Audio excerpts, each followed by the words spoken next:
The reason why I chose him to come before you all today is he met my mom.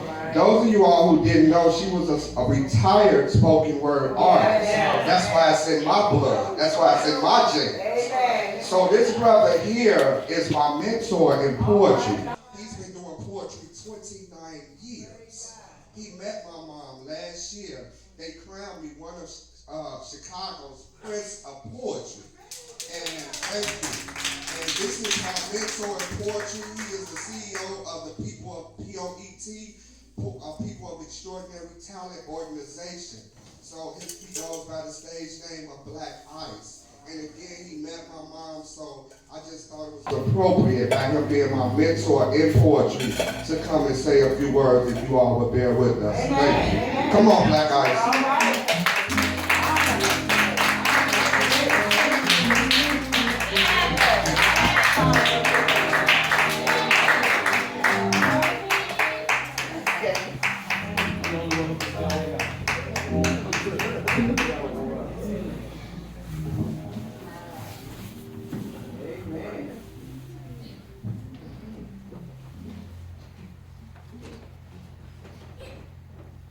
Goddess of the universe, Mother Earth, you were the first. All right.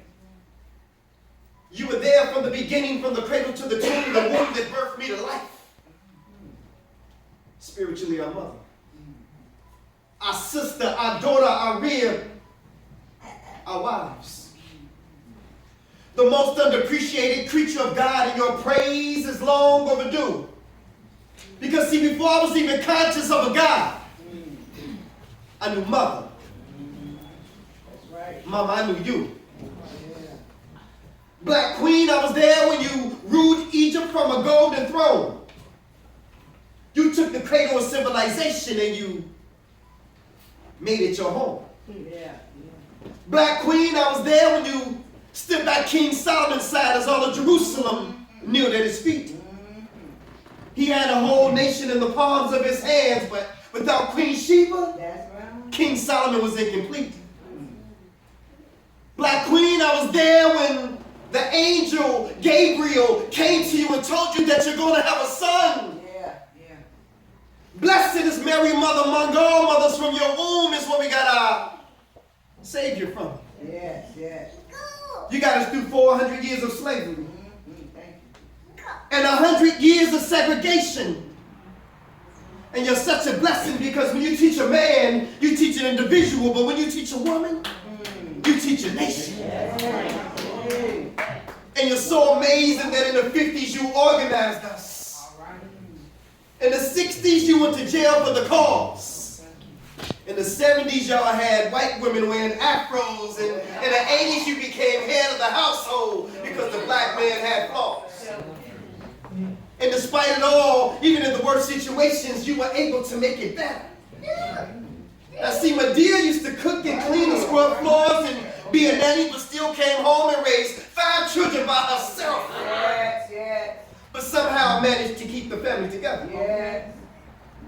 Remember when Mama Felton was our doctor? When she was our counselor? Could cook a meal without a recipe and tell you what it was missing by taking one little taste? It could discipline you with a switch from the nearest tree. And Jesus, yes. if you were ashy, y'all didn't hear me. I said if you were ashy, she would take that one thumb and a little bit of spit and wipe that dry spot right off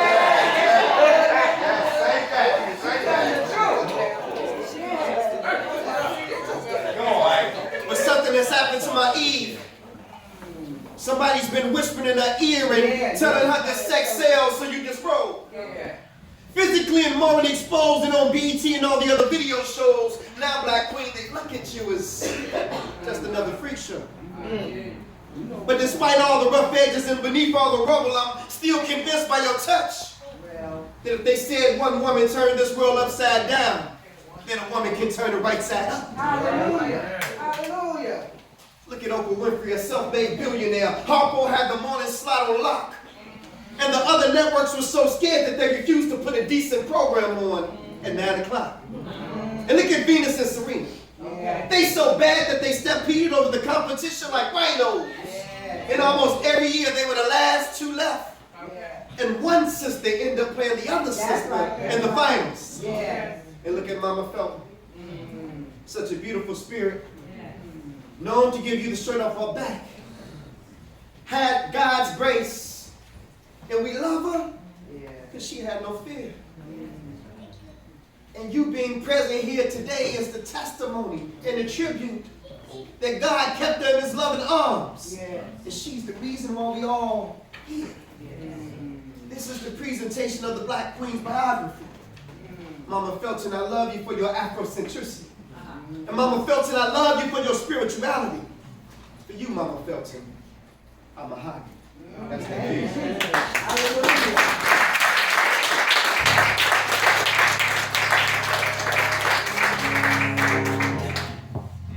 First of all, I want to thank my brother Word Warrior, Brother Eddie, for inviting me out to be here with the family. I did meet Mom, but she was a beautiful spirit. And when I first met him, all he talked about was this gene of poetry that was passed down from his mom. And it's important because it's words that change the world. We think it's guns and we think it's bullets and we think it's mighty force, but it's words that change the world. God gave Moses a word. He gave Abraham, Isaac, and Jacob a word. He gave Jesus a word. He gave Prophet Muhammad a word. A word that would deliver his people. And so, how did we get here today? We all know how we got here because our fathers and our mothers and our ancestors went the wrong way. And God said, yeah, I'm going to reward you for going the wrong way. So he said, Adam, the day that you eat of the knowledge of Satan. Now, we know it wasn't no apple because apple won't make you wise. It won't make you smart. It was the knowledge of Satan, the knowledge of good and evil. The day that you talk to this spirit is the day that you're going to die. Well, Adam didn't live 1,000 years. 1,000 years is equal to one day of the Lord. So the Lord kept his word. And although we knew him, although we were his chosen, he told us if you go after all these false idols, these false gods, that I'm going to punish you. And so the reward passed down from our father Adam was sickness and disease and all these things that we are experiencing today. But I want to read to you what it says in the book of 1 Thessalonians, the 4th chapter. It says at verse 13, but I would not have you to be ignorant, brethren, concerning them which are asleep.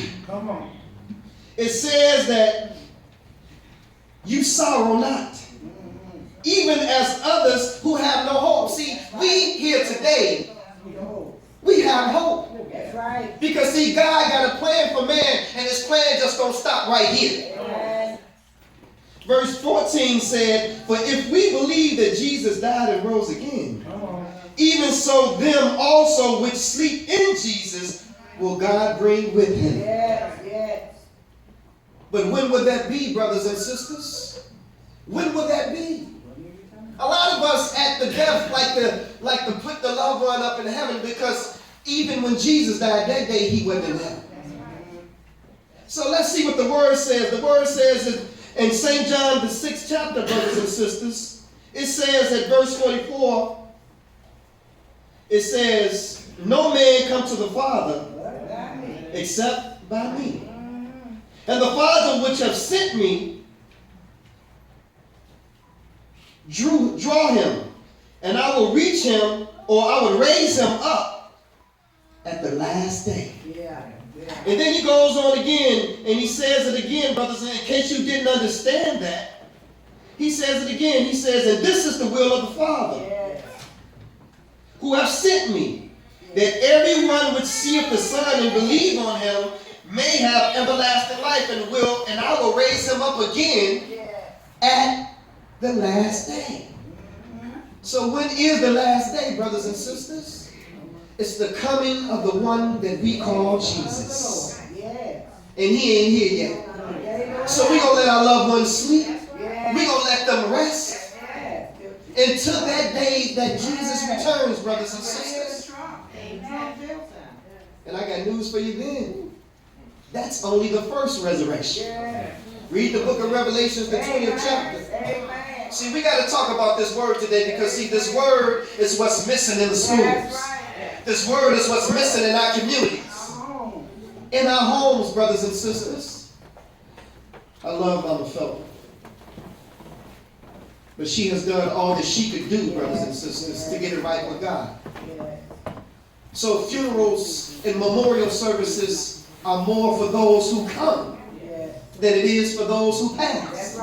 So the question is, if Mama Felton had a birthday, and eventually she had a death date, what did she do with that dash that was in between? She raised a son who's going all around Chicago and telling you how good God is through his spoken word poetry. And he's inspiring thousands of people, not just here in Chicago, but all over this country. And what do you do with your dash? That's the question today. How many people, by round of applause, got a Facebook app on your phone, Instagram app on your phone, Twitter app on your phone? So the same people who clap should have a Bible app on your phone too. Should have a Quran app on your phone too.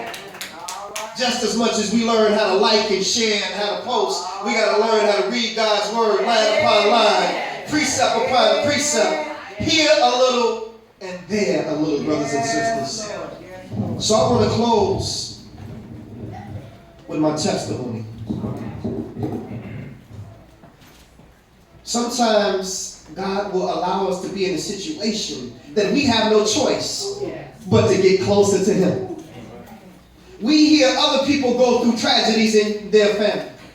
We see things on the news that other people experience, but it really don't sink in until it starts hitting home.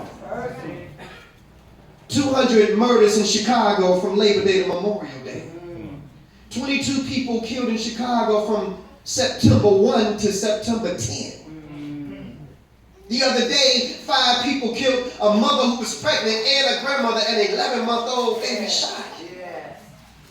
God's people have a job to do today. So it hit home for me September the 3rd, 2008, when I lost my 15-year-old son to cancer. And so those of us who experience our loved ones sitting in hospital beds, battling cancer, this is what they call Breast Cancer Awareness Month. We got to do a better job at going to the doctor, especially black men.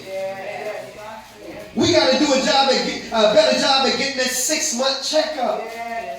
Because what they putting in this food today, what they putting in this water today, what we are breathing in this environment today is killing us, brothers and sisters. And our children are falling victim to what they're hearing, the spirit of what they're listening to on GCI or 92.3 FM power. And then they're seeing all kinds of things on social media and Empire. Oh my God, ain't nobody holding nothing back today. The name of this piece is called Ego. Everybody say ego. Ego. I'm going to do this in honor of Mama Felton. Ego is an acronym that stands for easing God out. Oh my God.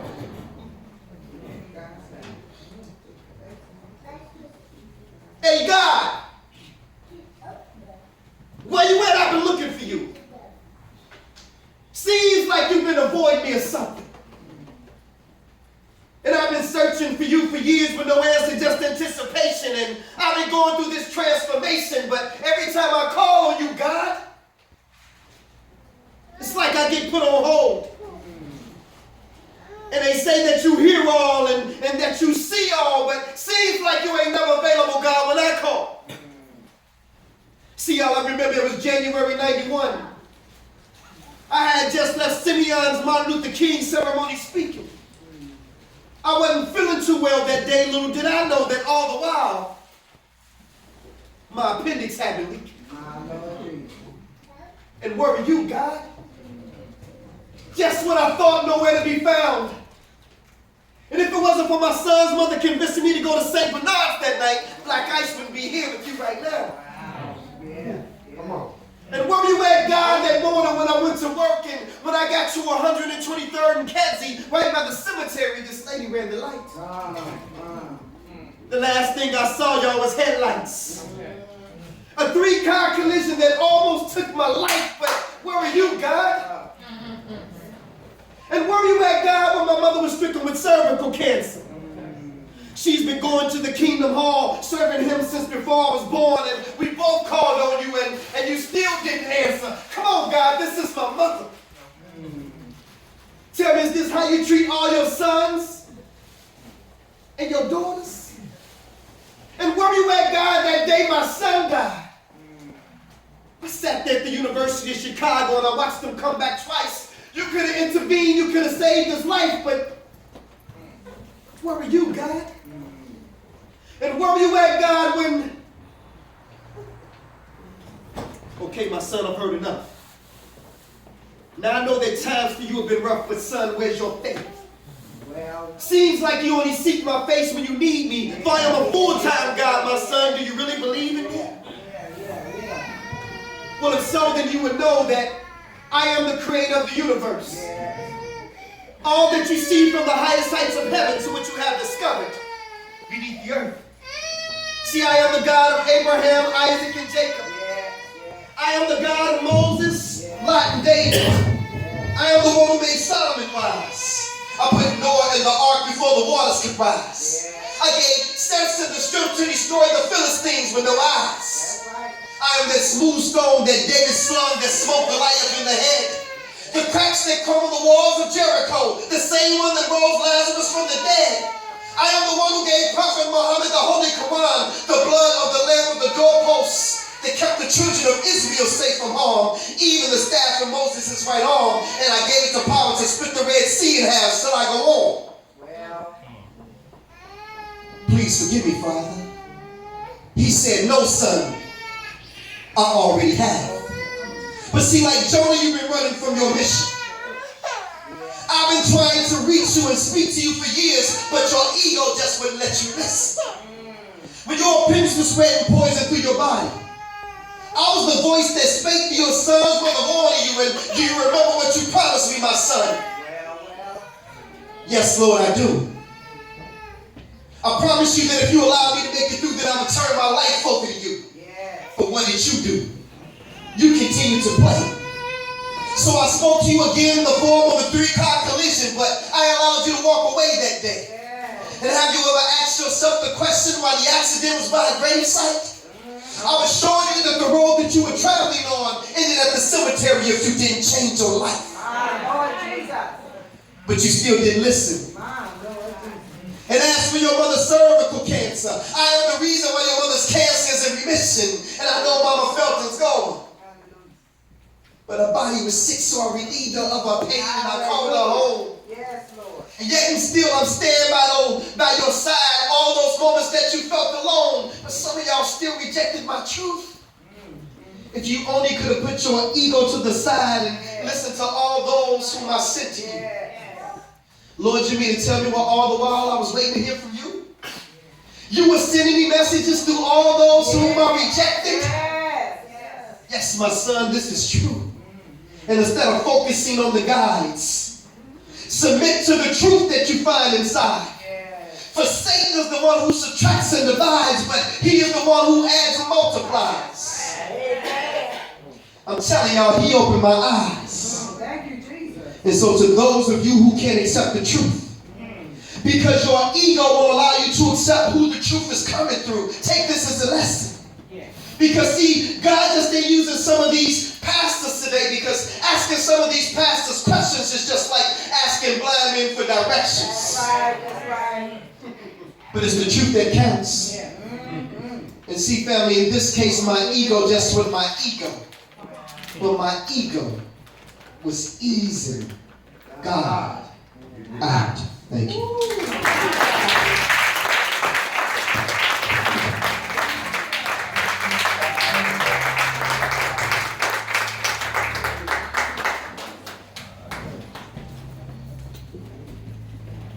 Amen. Y'all can say amen one more time.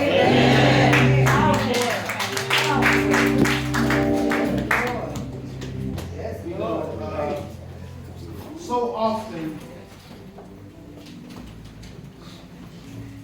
my mama's still with me. She's 91. Praise God. Hallelujah.